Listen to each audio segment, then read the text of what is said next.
Saudari-saudara yang mengimani Yesus Kristus, selamat jumpa dalam renungan harian MSC Provinsi Indonesia. Dari Tanjung, Tanah Ujung, Kalimantan Selatan, saya ucapkan selamat Natal dan Tahun Baru. Hari ini, Jumat 8 Januari 2021, kita merenungkan hati yang mencinta dan iman yang yakin percaya. Ada gerak Allah yang menyucikan dan gerak manusia yang memuliakan. Ada gerak sanctify dan ada gerak glorify. Apa itu? Mari kita lihat bersama. Saudari-saudara, berdasar Injil Lukas bab 5 ayat 12-16 mengisahkan si kusta yang menghampiri Yesus adalah seorang yang nekat. Menurut aturan Yahudi, seperti dalam kitab Imamat, seorang yang sakit kusta harus tinggal di luar komunitas. Dia tidak boleh berada dalam persekutuan umat sampai dinyatakan tahir oleh imam. Kitab Imamat bab 13 ayat 45-46.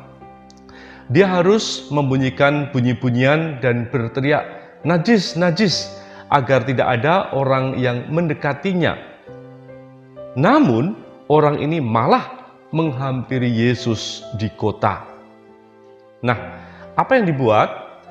Dia tersungkur dan memohon, "Tuan, jika Tuan mau, Tuan dapat mentahirkan aku."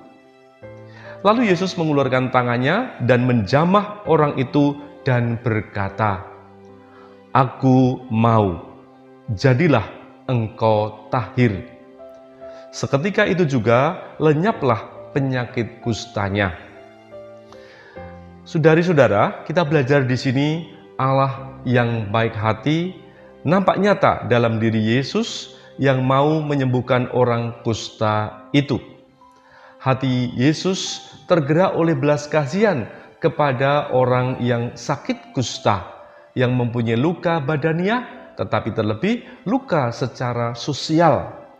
Yesus menyelamatkan, bahkan menghidupkan harapannya yang mati. Yesus mengembalikan si kusta ke dalam komunitas. Saudari-saudara, mari kita belajar dan lebih mendalami ada apa dengan si kusta ini. Ada 3 hal yang mempengaruhi tindakan si kusta itu. 1, ia menyadari kelemahannya dan hanya bergantung pada kemurahan Tuhan, Hati Kudus, dan dia tersembuhkan. Jadi pertama, dia adalah sadar diri. Dia tersungkur sampai ke tanah sebagai wujud kesadarannya, yaitu ketidakberdayaannya. Yang kedua, dia meyakini kuasa Yesus sanggup memulihkan dirinya. Tidak hanya sadar, tetapi kemudian dilanjutkan, yaitu sampai yakin dan percaya. Berita mengenai kuasa Yesus sudah jauh tersiar. Dia melihat Yesus sebagai seorang yang berkuasa untuk mentahirkan dirinya.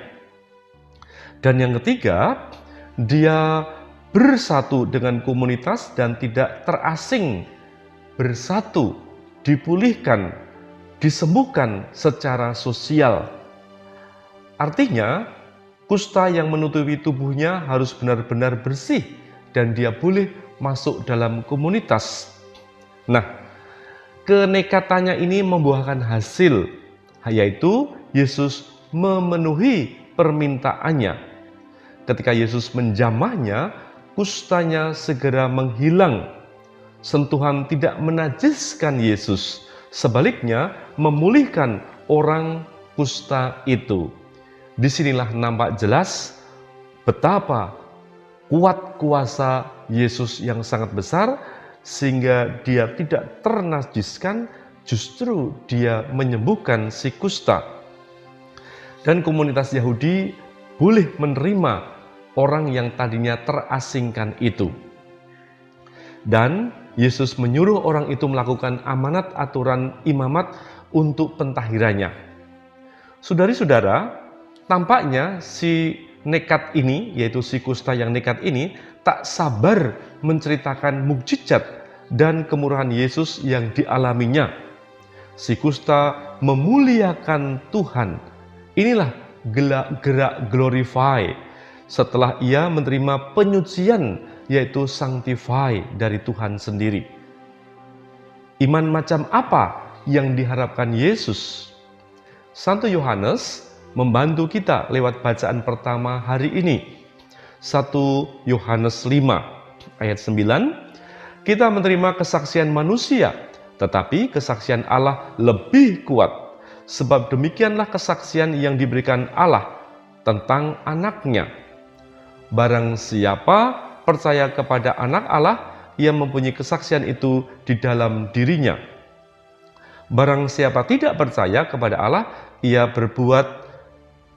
menjadi pendusta, karena ia tidak percaya akan kesaksian yang diberikan Allah tentang anaknya. Dan inilah kesaksian itu dalam ayat yang ke-11, Allah telah mengaruniakan hidup yang kekal kepada kita, dan hidup itu ada di dalam anaknya. Ayat 12, barang siapa memiliki anak, ia memiliki hidup. Barang siapa tidak memiliki anak, ia tidak memiliki hidup. Nah, iman orang kusta itu yakin percaya pada anak Allah. Ia mempunyai kesaksian. Si kusta memiliki keyakinan, kepercayaan akan Yesus, maka ia memiliki hidup. Maka marilah berlari kepada Yesus ketika masalah datang menghampiri hidup kita. Mendekatlah kepadanya, karena dialah Allah yang bersedia menghampiri kita orang berdosa, dan tersungkurlah di hadapannya, mohon belas kasihannya. Jangan ragu akan kemurahannya.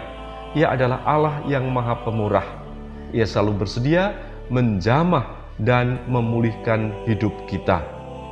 Saudari-saudari, saudari-saudara, mari kita bersolider, berbela rasa dengan saudari-saudara kita yang sedang sakit, khususnya yang sakit atau terpapar virus corona.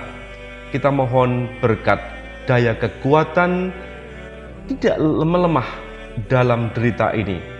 Kita mohon daya tahan, tidak menyerah dalam sakit ini. Daya juang, tidak putus harapan dalam kesulitan ini. Kita mohonkan berkat Tuhan. Berkat Bapa yang mencipta dan menyembuhkan saudara. Berkat Putra yang menyelamatkan Anda orang beriman. Berkat Roh Kudus yang membaharui semangat untuk tetap berharap dengan membantu dan berderma untuk karya keselamatan. Dalam nama Bapa dan Putra dan Roh Kudus. Amin.